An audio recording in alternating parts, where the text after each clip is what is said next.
Ұзақ өмірлік драма. Дала қыстың аязына оранып тұрған. Ауылдың шетінде орналасқан Айсұлу мен Ерланның үйі бұрынғыдай емес. Тым-тыныш, тым салқын еді. Терезеден түскен бозғылт жарық бөлменің ішіне мұңға батырып тұрғандай. Бір кездері осы үйде күлкі, қазанның асылған иісі, сәби жылаған үні үзілмейтін, бәрі өзгерді. Бірақ күнде. Ерлан Айсұлудың алғашқы махаббаты. Мектепте бірге оқып, бір-бірін бала кезден танитын. Ерланның биязы мінезі, көп сөйлемейтін, қарапайымдылығы Айсұлудың жанына жақын еді. Екеу шаңырақ көтергенде бүкіл ауыл қуанды. 2 жылдан соң ұлдары Нұрдәулет дүниеге келді. Олардың бақытын ештеңе білдірмейтін еді. Бірақ тағдыр әркімге өзінше сынақ береді. Бір күзгі қара жаңбыр түнде Ерлан жұмыстан қайтып келе жатып, жолда трактор соғып алған көлікке ұрынып оқиға орнында көз жұмады. Телефон шырылдап анасының жылаған дауысы естігенде Айсұлудың қолындағы шай төгіліп кетті. Әлем құлағандай болды. Қаралы күндер басталды. Ауылдың үлкен-кішісі үйге ағылды. Жылаған дауыстар, дұға, терең күрсініс, бәрі осы үйдің ішінде араласып жатты. Анасы, қайын атасы, көршілері бәрі жұбатып жатса да Айсұлуға ештеңе жетпейтіндей, оның жан дүниесі үзіліп қалғандай еді. Ерланның кішкентай інісі Бекзатты көріп сөйлемеді. Қарапайым салмақты жігіт. Аға дегенде жанын беретін.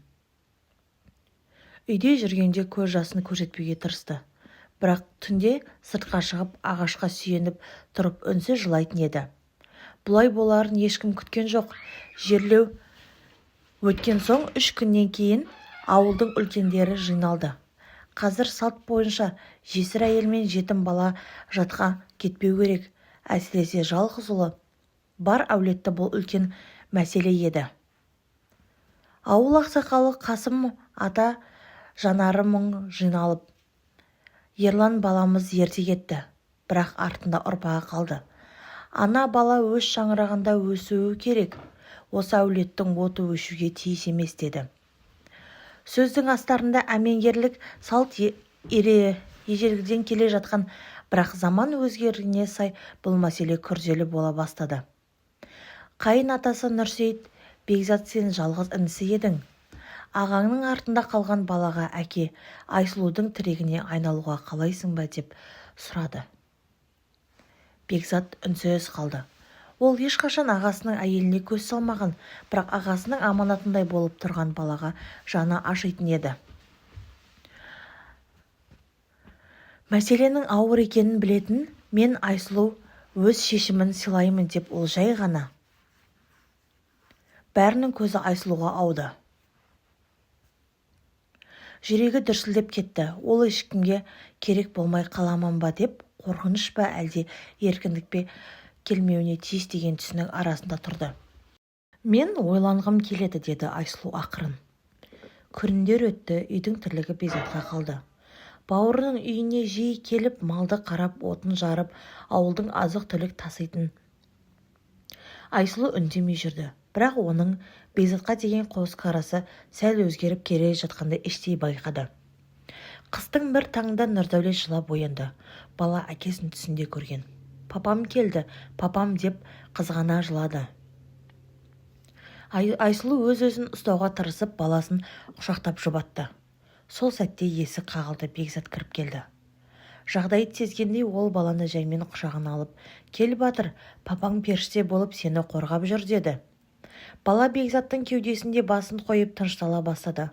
Айсұлу бұл көріністі көріп алғаш рет жүрегіне жібітіп жылуы енгендей болды. Көктем шықты, қар еріп, өзен тазып, ауылдың жаңа тіршілігі басталғанын. Бекзат күн сайын бұл үйге келуді қалыпты әдетке айналдырды. Әсіресе балаға қатты бауыр басып қалған еді. Бір күні Айсұлу оған: неге тынымсыз келесің, өз өмірің, өз жоспарың бар ғой деді. Бекзат жерге қарап: ағам сендерге қарап кетті, оның аманаты осы деді. Мен саған міндетті емеспін, Бекзат. Иә, міндетті емессің, бірақ менің адамгершілігім міндеттісің. Өзің жалғыз сезінуіңе жол бере алмаймын. Бұл сөз Айсұлудың жүрегіне терең тиді. Бірде ауылда той болмақ, Айсұлу оған бармады. Бірақ бүкіл ауыл Бекзатқа көз тастап жүрді. Қыздардың көзі түсіп, жігіттер әзілдесіп Бекзатқа сөз айтып жүргендей болды. Солардың бірі Айгүл деген көрші қыз. Бекзат, сен бос жүрсің ғой, жассың. Әміріңді Әбепқанды сөзіне абыройын тастама, Айсұлу өзінің күйеуі емес қой, қайта үйленсеңші деп күліп айтты. Бекзаттың түрі өзгеріп кетті. Айгүл оған ағамның жары, ол мәртебелі әйел, оның алдында жеңіл сөз айтпа. Айгүл ұялып қалды. Осы әңгіме тез тарап ауылдың әр үйінде жетті. Айсұлу да естіді. Жүрегі дүрсілдеп ойланып қалды. Мен оған кедергі болып жүрмін бе, әлде расында да жұрт қырын қарай ма? Сол түні Айсұлу көп толғанды, амалсыз көз жасын сүртті. Келесі күні Айсұлу шешім қабылдады. Бекзат келгенде әйел оған тіке айтты. Егер сенің өміріңе кедергі болсам айт, мен ешкімге ауыр жүк болғым келмеді. Бекзат таңырқап қарап. Ауыр жүк? Неткен сөз ол? Мен өз еркіммен келемін, сендер менің туғанымдайсыңдар, бірақ жұрт сөз қылады. Бекзат терең күрсінді. Жұрттың сөзімен өмір сүрсең, өз тағдырыңды жоғалтасың. Айсұлу, мен ешкімге жалтақтап жүрген жоқпын, сен де жалтақтама. Бұл сөздер Айсұлудың ойына тағы да басқа жаққа бұрды. Ол Бекзатқа қарап тұрды. Жігіттің көзінде шынайылық пен адалдық бар еді. Жас шықты. Бір күні Нұрдәулет ауырып қалды. Жоғары қызу, мазасыздық. Айсұлу қатты қорқып қалаға апару керек болды. Бекзат бір тегін көлігін айдап түн ортасында жолға шықты. Қаладағы дәрігер баланы қарады. Түнде әкелгендеріңіз дұрыс болды, кешіксеңіздер асқынуы мүмкін еді деді. Бала таң ата тыныштала бастады. Айсұлу шаршаған күйі орындықта ұйықтап қалыпты. Оянғанда көргені Бекзат, ал түні бойы көз ілмеген, бірақ әлі де қасынан кетпепті. Сол сәтте әйелдің жүрегі біртүрлі етіп шым етіп қалды. Бекзаттың бұрынғы күйеуінің інісі ретінде көрсе, енді оның адамгершілігі мен жан жылуын байқап, өзгеше әсер сезіне бастады. Бір ай өткенде ауыл ақсақалдар тағы жиналды. Қасым ата, жетім бала жалғыз өспесін, Бекзат та Айсұлуда бір-бірін сүйеу болды, әмеңгерлік мәселесін тағы да бір рет қарастырайық деді. Айсұлу да Бекзат та үнсіз отырды. Ауылдың үлкендері күтіп қала берді. Айсұлу, шешім сенің аузында деді Қасым ата. Айсұлу терең тыныс алды. Жүрегінде тып-тыныш даусы ғана естілді. Мен қарсы емеспін деді ол ақырын.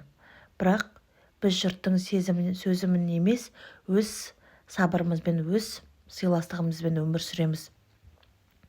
Махаббат бірден болмайды, бірақ бірге өмір бастап, баланы бірге өсіруге дайынмын. Бекзат та басын изеді. Мен Айсұлуды күштей алмаймын. Менің парызым осы отты өшірмеу, балаға қамқор болу. Сол күннен бастап олар жаңа өмірге қадам басты. Бірақ ешқандай салтанат, той дабыр болмады. Үйірмесін сыйласу, түсіну кезеңі басталды. Алғашқы айлар қиын болды. Бекзат өз бөлмесінде жатты, Айсұлу өз бөлмесінде. Екеуі үйде міндеттерін бөлісті. Балаға екеуі шынайы көңіл бөлді. Кейде ұсақ түйекке келіспей қалатын, кейде үндемей тек үйдің тірлігін ғана айналысатын. Бірақ уақыт өте келе екеуі бір-бірінің жанын түсіне бастады. Бекзат малға қарап кеткенде Айсұлу оған ыстық шайын дайындап күтетінді шығарды. Бекзат қалаға барғанда Айсұлу оған баланың киімдерін, керек заттарын салып беретін болды. Күзге қарай олардың арасында бір жылу пайда болды. Бір күні кешкілін жауын жауып тұрды. Үй жай ғана жарықтық, тыныштық орнаған. Айсұлу терезеге қарап отырды. Бекзат үнсіз келді де жанына отырды. Ерлан тірі болғанда біз дәл осылай отырмас педік, деді Айсұлу. Бекзат ауыр күрсінді. Мен бұл өмірде ағамның жақын адамында керегім жоқпын деді. Сол екеуінің бақыты жұп екеніңдер. Мен ол орынға ешқашан таласпаймын. Тек тағдыр бізге осындай жол берді. Мен сені орын толтыру үшін емес, өз адалдығыммен қабылдадым. Айсұлу көз жасын тыя алмады. Кейде өзімді кінәлі сезінемін. Қай жағынан? Саған да өмір сүру мүмкіндігін бермей жатқанымдай. Бекзат әйелдің қолын жаймен ұстап, менің өмірім сендерсіз елестетпеймін деді. Сол түні олар бірінші рет бір-бірін шын түсінді. Уақыт өте келе олардың арасында баяу, мұқият жарысып қалған сезім орнын тепті. Жылап отырған Айсұлуды жұбатып, жігіт те күнде баламен ойнап жүрген жас әке де Бекзат болды. Ауылда уақыт келе қабылдады. Жұрт қарағанмен ешкім жаман сөз айтпады. Өйткені олардың сыйластығы сабырлы жүрсін, шынайылығын көргенде жұрттың өзі құрметтей бастады. Бір жылы жазда үлкен дауға қатысы бар бір жиында ауыл ақсақалы Қасым ата. Бұл екеуі әмбеңгерліктің не зорлық емес, не жауапкершілік екенін дәлелдеген жандар деді. Ауылдың бәрі бас изеді. Жылдар өтті, Нұрдәулет мектепке барды. Бір күні мұғалім оған: «Әкеңнің аты кім?» деп сұрады. Бала ойланып тұрып былай деді: «Екі әкем бар. Бірі көкте, екіншісі үйде». Мұғалім жымиып: «Ондай әкені тапқан сен бақыттысың» деді. Бекзат бұны естігенде көзіне жас алды. Айсұлу мен Бекзат уақыт өте келе шын мәнінде бір отбасына айналды. Олардың сүйіспеншілігі асықпай, сабырмен, түсіністікпен қалыптасты. Салт оларды күштемеді. Салт оларға уақыт қорғады, уақыт біріктірді. Жүректегі жара жазылды. Айсұлудың өмірі қайта жалғасты, ал Бекзат ағасының аманатына адал атқарып өзінде бақытын тапты.